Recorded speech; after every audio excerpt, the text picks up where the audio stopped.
Welcome to Popternative, where we dive into topical discussions from the worlds of pop culture, social media, and sports. Here is your host, Peter Remoliotis, aka PD Beats. PD Beats here from Popternative, speaking to Abby Quinn about Knock at the Cabin in theaters February 3rd. Welcome to the show. Thanks so much for being here. Thank you. I'm so excited. So excited. It's crazy because I remember when this project was announced. Really? No trailers, nothing. And anytime something comes up from M. Night Shyamalan, I'm in. You know what I mean? But it's cool, right? Because there's like all these different kind of like waves of like the announcements, like the movie's announced, then it's announced that you're cast, right? Like, has it hit you that it's coming out pretty soon though? It's pretty crazy, right?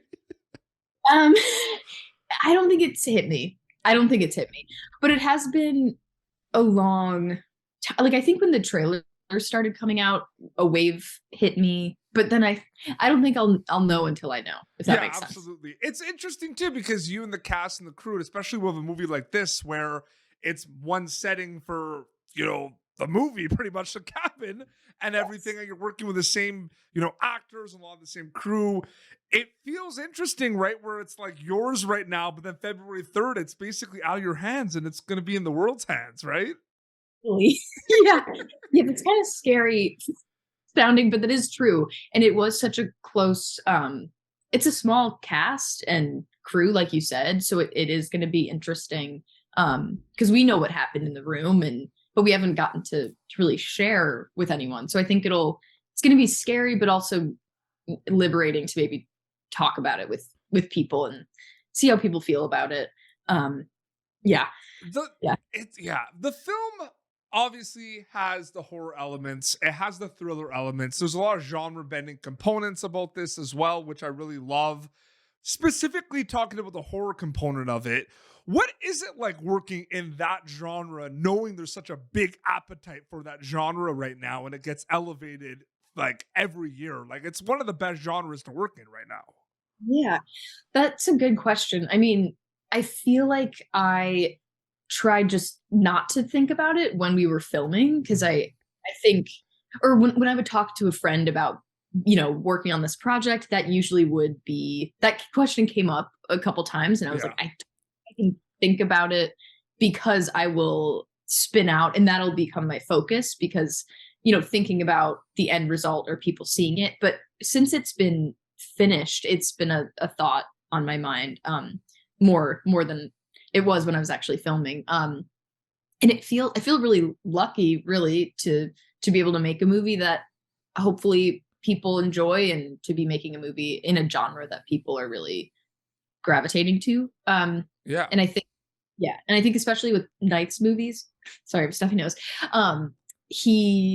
it is genre bending, and there are so many different elements, and so I'm excited for that too, because it really does have like kind of everything within under the horror umbrella. Totally. And 2 trailers have been released for the film. The first one that came out 4 months ago, and then there's one that recently came out as well, a couple kind of weeks before it gets released in the theaters.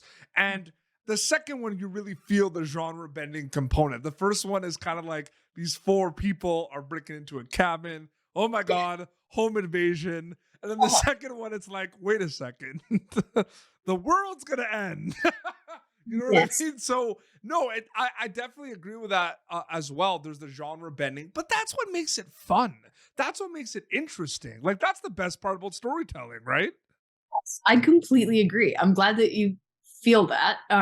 Because I think with this movie, I guess with all of Knight's movies, they are doing that, and there are just sort of these moments in the movie where for like 10 minutes it's been really intimate and these really sweet moments between characters, and then the next it's like you're terrified, but it does navigate that really beautifully, I feel like. What are those conversations like with Knight and the cast about the motives of your characters? Like, we're not going to go into big spoilers, right? But kind of like what I talked about with the 2 trailers and everything, there's a reason your characters are doing what they're doing. And there's kind of this misunderstood component, which I feel like can be tricky sometimes from an acting perspective, right? Because you're being shown something and you have to put it on screen basically. So what are those conversations like about the motives of the characters? That was like the biggest conversation before filming.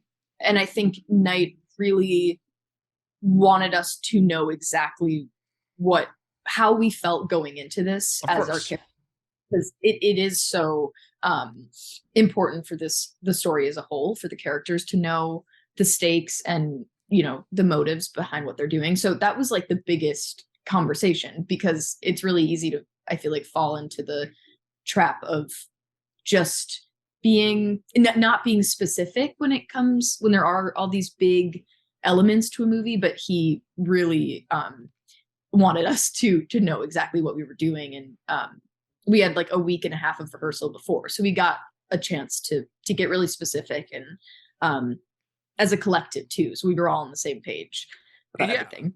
100%. And is there kind of an element in, like, I always love like paper to the screen, right? So you have a script and everything, and then you actually go and you film this movie, and then you wrap, and then you're kind of like, wow, like there's some things in this script that like really came to life when we actually filmed it and everything. Was there a lot of moments like that throughout where you're like, wow, like I didn't even think it was gonna like feel like that a little bit once we started filming? Totally. Yeah. And I think like most of the moments, because you read it on the page and it's kind of unbelievable. And there were, I saw the movie for the first time last week. So there were so many things, like different scenes when we were actually filming, and we had to react to things that weren't there, which I think happens in movies a lot. So to see it actually, all of those elements to be in place was really exciting to see. And then I feel like they're just small moments that, I guess, I don't want to give. I was about to give some. We always walk on eggshells with interviews like this. Like it's always going to happen because we don't want to say much. I don't want to say much, but even just small moments that were mapped out in the script. It would be like a shot of feet walking by, which sounds simple, but actually, he wrote it and then does it exactly like there's no gray area, so it's nice to know like exactly how things are going to look. And it's really gratifying to see. That's a perfect segue to my next question, because there's so many amazing TV shows and films out there these days, and we're like, there's two types of audience members. There's, I feel like, the passive audience member that comes home from a long day at work, orders some pizza, has their phone, and puts something on in the background. And then you have the complete opposite of that, which is someone like watching this movie, Knock at the Cabin, where you need someone to be active the whole time and like pay attention and hashtag phones down, I like to say sometimes. Is it fun being in a movie knowing that you're in a movie where the audience has to be kind of a participant and active? Like, it's a pretty cool thing to think about. I think so. I mean, I think it'll be fun to be at the premiere and actually see it with people, and to gauge people's reactions and, you know, see how they're reacting to it. But I'm excited for it to go into theaters, because I think that's a big, you know, if I'm at home watching a movie, I'm most often going to be distracted. So it's nice to know that it'll be in theaters and people will get a chance to see it and, you know, be really encompassed by the whole. Now it's starting to kind of hit you a little bit. You're doing some press. There's the premiere, the junkets. Like it's so funny. Sometimes when I used to do like interviews on like press days and stuff where like the movie was coming out, I would ask like, has it hit you that it's coming out? And then they'd be like, I'm talking to like 30 outlets today. So yeah, like everyone's telling me it's coming up next week. Yeah. I guess now maybe today is the first day, because I'm going to New York tomorrow. Like, just things are happening where are happening where it's literally, I mean, if you saw the trailer too, I mean, it's literally calm before the storm. If you think about it. Is it, I mean, Abby Quinn is a storyteller. That's what you do. What excites you specifically about storytelling, would you say? I guess a lot. I mean, I think I've just been doing it my whole life. It's always maybe what I've felt most comfortable doing. just like performing and doing plays and theater and acting. Like I've just been doing it for so long, and it is where I'm most comfortable and also most usually having the most fun and joy. I feel like has always been performing. And also it does, especially with this movie, when you get to work with people, like just meeting groups of people that you get close with and having a community, I think has always been appealing. I forget what No, was. you did 100%. No, storytelling, absolutely. Because Yeah. you answered it perfectly. You hit it out of the park. Yeah, I think it's about community, and also just having a break from, it is just like a break from real life. Yeah, absolutely.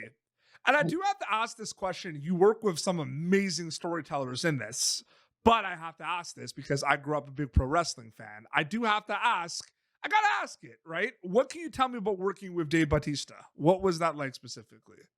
He is the coolest, sweetest guy ever.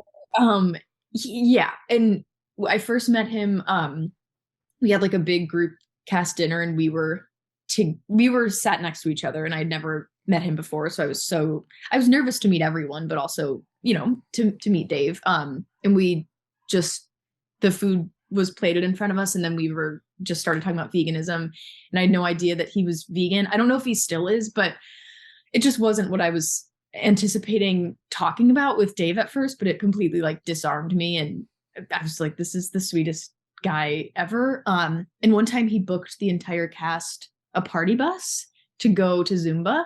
So we all just got up at like 8 a.m. That's like the best thing ever. This party bus, and it was so surreal. Like I can't even, I said it out loud. That's like the greatest thing ever. I love that. Yeah, it was like the coolest. I don't know. It was just the best. He's so sweet and truly like one of the nicest guys ever. Amazing. And it's cool because, a lot of people talk about, wow, like they're professional wrestlers, now they're acting, and it's like, it's theater. It's like the theater component of it is like always there a lot. You know what I mean? Totally. Yeah. And he's also so brilliant. Like just watching him say anything when we were, he's amazing. So yeah. No, it's awesome. And Knock at the Cabin, February 3rd in theaters. I can't believe it's coming out so soon. It's nuts. Abby, thank you so much for your time. It was so great chatting with you. You too. It was great meeting you. Yeah, absolutely. Yep. So February 3rd, people are going to be able to check it out. Gotta go see it in the theaters, just from the sound and the look. I mean, movie. Let's be honest. Let's go. Like, it's so crazy that we're back at the theaters now, and these are the perfect movies. So they're gonna go be able to check it out. Your Instagram account, is it just your name, or is it Abigail Quinn? Like, what's the handle so people keep update with everything? It's Abby Quinn, YA.